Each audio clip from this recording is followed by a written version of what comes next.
basi yenkum nipa obekum nipa ama babedi na hefo na okonu na busuafo na okokum wom ananse nkrofo ma ya wo na okwa akokum wom ananse party na nkasa wom na okwa akokum wom do wom akwa akoye weche so no nkasa da wom tuadi ma ye fa ne se eya agrodi ana ya asem trala bi na oka what ya say ne oka no onim ne oka so we're the best media school in Ghana there, and you're too much multimedia college. If we say a band equipment up a chair for a quadrant any air conditioned room there, a band media law, advertising, camera handling, and marketing there. And you're not a location you know a coffee pipe junction. For number negotiation, no one can suffer. No more be another one, no more being a semi frama. One can suffer. I bet you.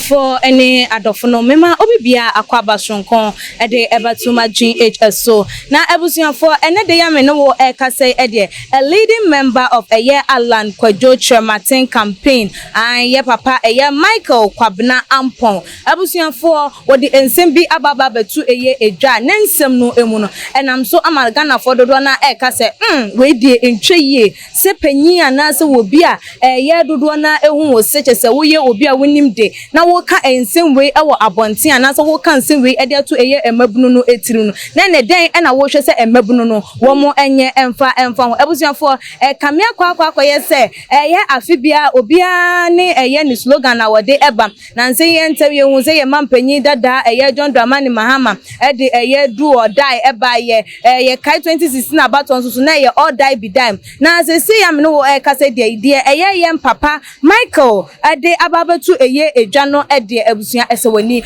esese ye kan ede echo na abusuan ma mentwa me ho embra na do kan ye no me de ababasum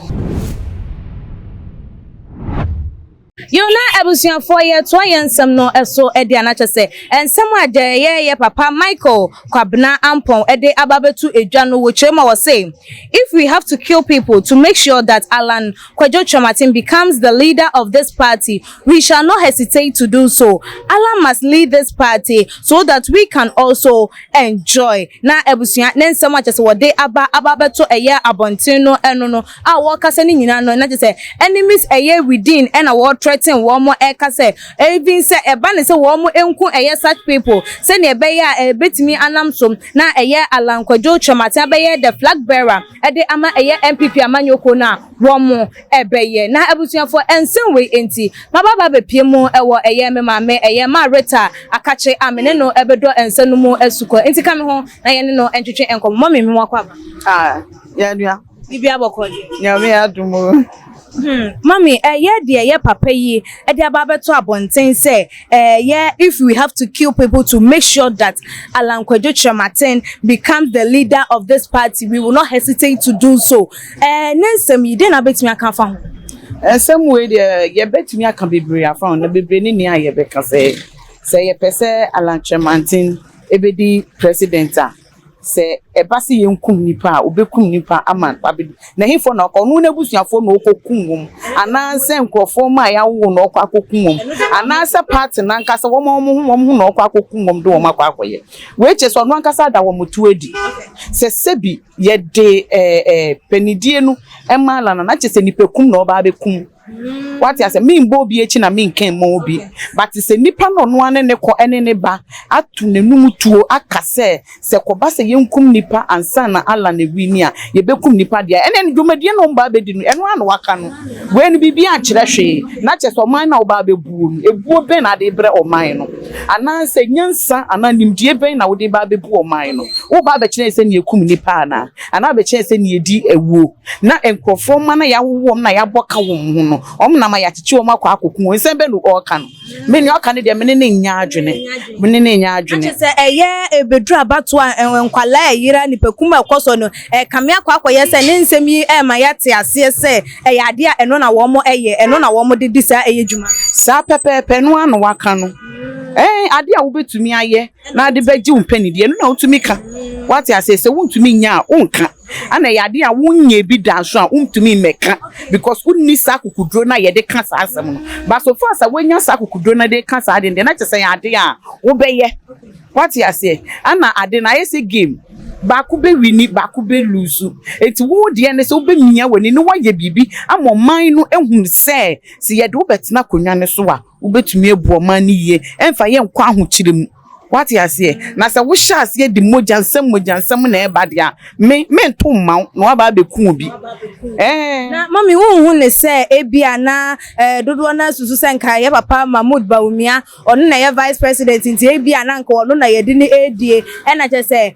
nkofo ekeka eye ehonsem nti ebia no na awate no e na wo hye da ebo entrene keka ma ebinom asuro wo hu ne se ye entrene keka bi na wo bo nti ni kwanti ye fa ni serious mami enye ntini ni bi keke na obu ma ye fa ne se eya agrodi ane ya asem trala bi na oka what you say nie okan onim nie oka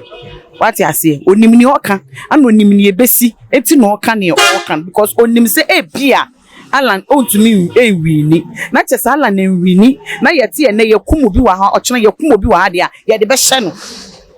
na ye de be hye because metumi aka se ono no pese okumu nkofo na osande nya akonwa no esan se nkunimudie na nkwa amaniti no wa hye ase ye ne ye fa hye ne nkunimudie no koma no da bi ontumi nka sa asem bo ekire yen na mami ne nsem ode atudwe no na amadodo na eka se we de wo se ye papa IGP won fa ne nan ensimo na ne nhwehwemu bi a wo se won ye won che ye papa no na wo musa no de nti a o ma no eka sa ensem no wo ne se no soso beboa beboa papa enti na se oposi ni ba ofie se oba bechi wo ka cho se ye kom na sem bi e befiri wanum beba no eno ne de be kwan den etia wo eti ne efiri nanum aba no eno ana wo se IGP no e de kutia no obi se bisa ne mu nsem se dien na wo hu ye dien na wo te ye enti ya wo ka sa asem we e de bo Ghana fo hu e de suro bi e den e hye Ghana fo mu what ma ne make na se we po ekoba se ye be vote ama Allan asem na efiri nipa nanum abenti ye vote ma no ye obetimi lose the chance of even winning because of insane easy kra eye easy mami easy because see ehun na ade aba be hye me vote ma no chine bi wa be kume da bi da eti na mi vote ma no ma vote am obi fufuro na asa na ye mami ye hwe se de enoma ekọ ewo manmu a does it mean say yakunya no krampo no moja e na wo mo edigi akunya no edisi ho no man from the look of things oh wenu de mean to me enkasa what you say ye moja say nye moja enu de mean to me enka na emu nie nipa na nkasa efri na kuma mu aka ato ho no no enu na metumi agina so ayeden akasa sa na enu ne sa no se wo bi aka asem keke na ebinum gina so se enu nti ebetimi ama eye emante wa na maba wa wo mote sansem we ye wo makwakoye eye atrutu asem wo bi asem etimi ema wo bi ekokodi eye bone ana pa yes epun bi safo to me bie obidie what you say nti sanso no obi enum asem etumi mo obi edibone because akoba ne sanse me dibone a ye hume ye beka se politician for na ye and to making na ankwankwa for no musu ye de edi wo bonti ni o kan de nipa we ye dinkunimdie ni mana ontumi buo man oh debi ye papa Allan ye ni anase nipa wo ben no achese wo ne no ye ne campaign tour no wagu ne hu fin wo kwan bi so achese etimi esi ye na konya no ekwan na enu nti no mami ye ekwan a politicians efa so edi wo mo edwuma na so wo mo ye wo mo nyoma bra abato baba bekoso no den na wo betimi akande ache ye emabu no se ye politician bi eba wakache ebebe kache wo se me ma wo sika se je na fa kokodi ye boni a ye se eye wotimemu no obeje na waye ana enwu hia se obeje na waye esan se nipa no obetena akonwa ne so asebi ontwa na chipo nhwew ode hwe ne busuafo sebi won enam the same politics so a bebre na ani ahwere wom bebre adane bafan enso enne wom ho akyere wom adenti na sankrofo ne yankwa ankobo ma na wom so no yamma wom dibia bi e wo parliament ho eti wo a wonim na politician bi di sika bebrewo se kodi bone mame na menye nkunimudi ameka akire wo twa 3 loss oh kra omwawo engineer ndi ka kire ne se onkofa ne mba don't farm on no munkodi bonene mano. Aye. Mommy na ye di enkomo no eba na we ye na futu ben e na de be ma eye politicians a wo mo ewo eye wo man yi emu. Efa ekwan a wo mo eba bonte ebebe kasa enam panini ni tumili a wo mo epe no eye asase yisu. Futu am de be ma omu se wo munya no mo nto wo ho ase se wo manum kasa na ma ye gina so ma ye vote e ma wo mo. Na se wo ba na wo de kasa bi se kumakum ana se bibisa no eba ebo ye hu a ye nso ye betwe asan ye chi ye ntumi envote ma wo. Afesu ne memeka ne se mo nko han obi ana mo nkofo obi moja so mba bedi kunim die no eye wo dia ewrade de be ma wo enye wo dia so jemu na ne dia no onto aso ne tai na chi. Mommy yebeda eye wase na ebusuafo aye mame Rita ene de nsem no atu edwa eno no wonso wadwenche efa ensem a chese ye papa eye Michael ede bebetu eye edwaye ene sense eye kum krampo ombekum se de be ya ye papa Allan Kwadwo Kyeremanteng ebetimi ababa ye eye Frankatuni ede ama eye NPP amanyoko no wadwenche fa nsemi ho no obetimi ede ababeto eye ye comment section na ebiemo enso so no wa like ye videos no na wa share ede amayen on all the social media platform so me adoma no so se ne be nya upload the video bia also wait me enya notification e wo phone or laptop and answer or tablet so na share enso so efa ema eye afofro me din a ene ekua sikapa that's ne ye besan edi ehia ebi maka. What's your favorite food here? Fried rice. Fried rice. Charlie, if you want to eat any food, you have to come to Osekum Park. You can come and have a taste of their food. It's very nice. I always come here. This is like my 10th time of coming here. Local dishes, Ebiani Bia, Ebiani Pabedidi. Wow, Shenamna. Wele, your my dear BB and MBA. I had a 7 appear bedidi eco viral. I would order Johnny. You are bringing it right there at your doorstep. And see a Johnny pay fee. Mumina mobile Johnny Park. Na Hane Johnny Papa walk. You were easily gone. Boundary road. Opposite the self-filling station.